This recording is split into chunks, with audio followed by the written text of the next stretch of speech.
नमस्कार विद्यार्थी मित्रांनो, तृतीय वर्ष कला पेपर क्रमांक 5 प्रकरण क्रमांक 1 याच्या अंतर्गत अनुकृती सिद्धांत जो आहे तो आपण पाहत आहोत. अनुकृती सिद्धांतातील हा भाग 1 आहे.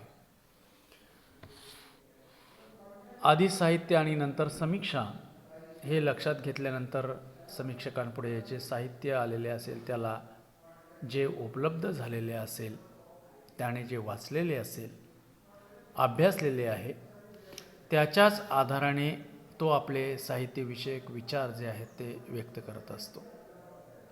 हे साहजिकच आहे. कोणताही पहिला समीक्षा ग्रंथ हा काही साहित्यविषयक निकष कसोट्या ग्राह्य धरून साहित्यकृतीचे अवलोकन केलेला असतो. अर्थातच प्रारंभीच्या समीक्षा ग्रंथाला शास्त्राच्या ज्ञानापेक्षा कल्पनाशक्तीचाच वापर करून निष्कर्ष काढावे लागतात. हे लक्षात घेतल्यानंतर प्राचीन साहित्य विचाराचा उगम ग्रीक देशात झाल्याचे दिसून येते आणि पहिला काव्यशास्त्रकार म्हणून ॲरिस्टॉटलचं जे नाव आहे ते घेतले जात असले तरी आपल्याला त्यापूर्वीही प्लेटोने आपल्या रिपब्लिक या ग्रंथातून साहित्यविषयक विचार व्यक्त केलेले आहेत. ते घेऊनच आपल्याला पुढे जावं लागतं. ॲरिस्टॉटलचा जो कालखंड आहे तो इसवी सन पूर्व 384 ते 322 असा मानला जातो. आता सर्वात प्रथम आपण पाहणार आहोत ते म्हणजे अनुकृती म्हणजे काय. इंग्रजीतील इमिटेशन या शब्दाला पर्यायी शब्द म्हणून व्यवहारात अनुकरण हा शब्द वापरला जातो. साहित्याच्या भाषेत त्याला अनुकृती असे म्हटले गेलेले आहे.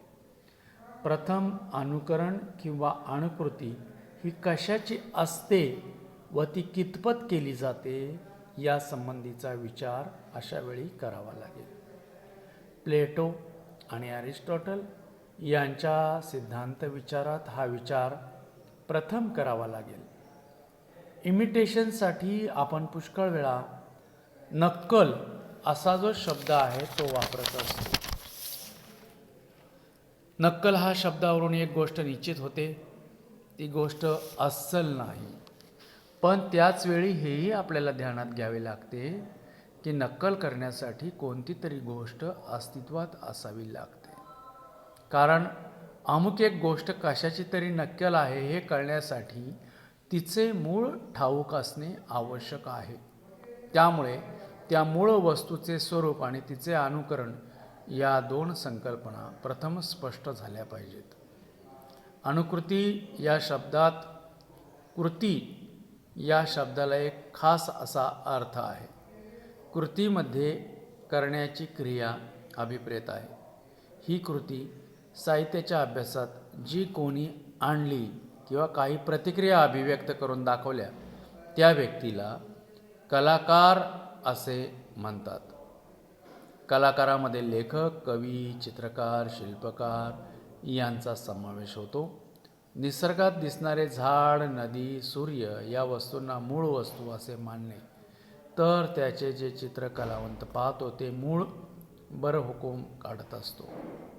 ती देखील त्याने काढलेली आकृती किंवा कलाकृती अशीच असते.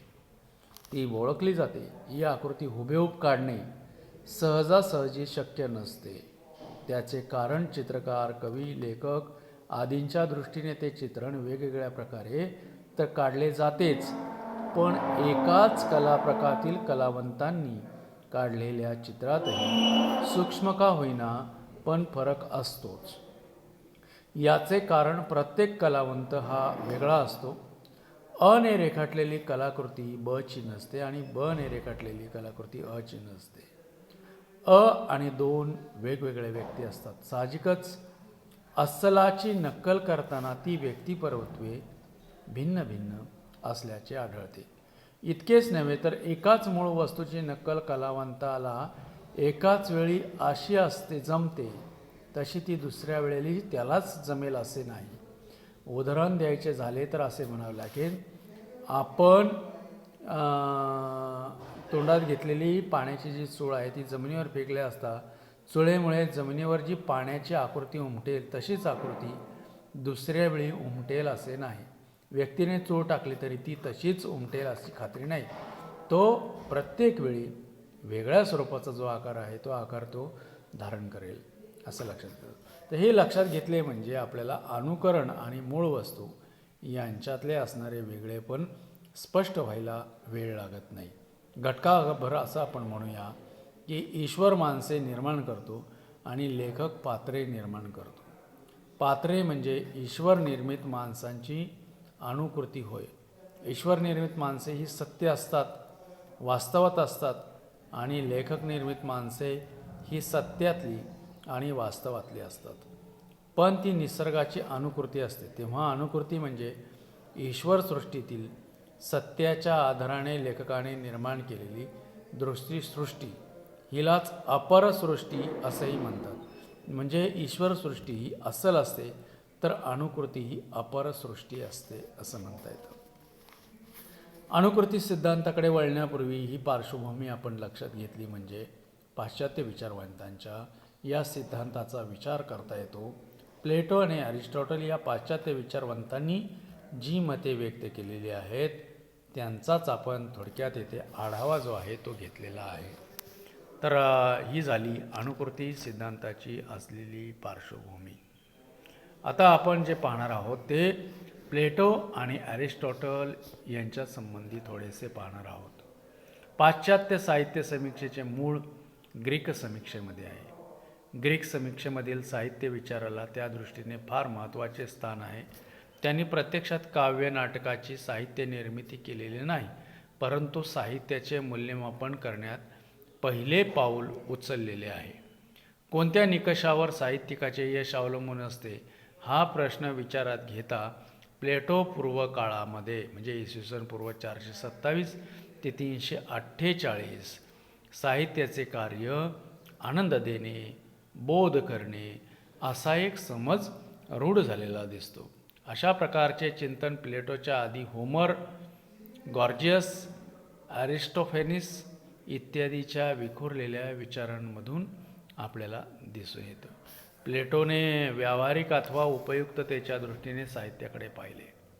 त्याच्या आधी होऊन गेलेल्या होमरच्या काव्यात बोधवादी दृष्टी होती. काव्याचा विचार करताना त्याने उपयुक्ततेचा दृष्टिकोन जो आहे तो ठेवलेला होतो. जे काव्य वा साहित्य समाज उपयोगी नाही त्याला काहीही अर्थ नाही अशी त्याची भूमिका जी आहे ती भूमिका होती. साहित्याकडे पाहताना त्याने नैतिक दृष्टीने पाहिले. सगळ्याच लोकांना काव्य समजते असे नाही, मात्र जो काही काव्याचा परिणाम घडतो त्यापासून समाजात अनर्थच निर्माण होण्याची शक्यता अधिक होती. या समजुतीने त्याने काव्य हे समाजहिताचे साधन मानले. प्लेटोच्या काळातील सर्वत्र अराजकता माजलेली होती. तेव्हा प्रत्येक जागी त्याने समाजमनावर होणाऱ्या काव्याच्या दुष्परिणामाची चर्चा करावी हे स्वाभाविकच होते. साहित्याचा सत्याशी काहीही संबंध नसून ते वास्तव जगापासून दूर असते असे ठामपणे सांगून सुंदर राज्याच्या कल्पनेतून त्याने साहित्याची हकालपट्टी केलेली दिसते. त्याने साहित्यावर पुढील प्रकारचे आक्षेप घेतलेले आहेत. साहित्य असत्य असते कारण ते अनुकरण असते. साहित्याची निर्मिती अज्ञानातून होते कारण खऱ्या सत्याची ओळख नसते, त्यामुळे ते क्षुद्र असते. माणसाच्या वासनेतून साहित्य निर्माण होते आणि क्षुद्र वासनांना जन्म देते, त्यामुळे ते समाजघातक असते. प्लेटोच्या या आक्षेपांना त्याचा शिष्य अरिस्टॉटल याने आपला सिद्धांत मांडून प्रतिवाद केलेला आहे. तर प्लेटोने जे मत मांडलं त्याच्याविषयीचं थोडक्यात विवेचन आपण पाहिलेलं आहे. त्याच्यानंतर अरिस्टॉटलविषयी आपण पुढच्या भागात पाहणार आहोत. धन्यवाद.